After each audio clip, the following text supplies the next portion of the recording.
এবার খুব ইন্টারেস্টিং একটা জিনিস চলে আসছে। সেটা দেখো, খুব ছোট্ট জিনিস আছে বলো তো? ছোট্ট জিনিসটা কিরকম? এটা হচ্ছে ডেমাগগ। ডেমাগগ জিনিসটা কি বলতো? আগে ডেফিনিশনটা তোমাদের একবার পড়াই দেই। পলিটিক্যাল লিডার, এই যে রাজনৈতিক নেতা চলে আসছে। কি বলতো? পলিটিক্যাল লিডার, রাজনৈতিক নেতা। রাজনৈতিক নেতারা who gains power by appealing to people's emotion, prejudices and fears. রাজনৈতিক নেতারা কি করে বলতো?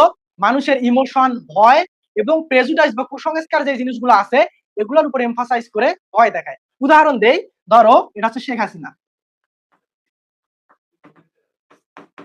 এটা হচ্ছে শেখ হাসিনা, বুঝছো? এটা হচ্ছে শেখ হাসিনা।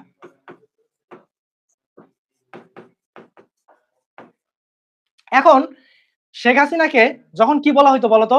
বিভিন্ন ধরনের অপবাদ দেওয়া হইতো যে শেখ হাসিনার সময় এত দুর্নীতি হচ্ছে, আপনার সরকার তো ভালো ফাংশন করতে পারতেছে না, আপনি বিভিন্ন ধরনের কাজকর্মে খুবই ফেল করতেছেন।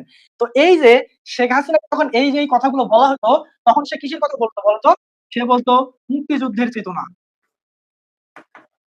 মুক্তিযুদ্ধের চেতনা। তারপরে বলতো স্বজন হারানোর বেদনা, স্বজন হারানোর বেদনা। যখন পলিটিক্যাল লিডাররা বা রাজনৈতিক নেতারা মানুষের ইমোশন নিয়ে খেলার চেষ্টা করে, মানে তার ভুলটাকে সে দাবাই রাখতেছে। আমার যাই ভুল হোক, আমার সরকার যাই দুর্নীতি করুক, এগুলোকে আমি দামাই রেখে কি করতেছি বলতো?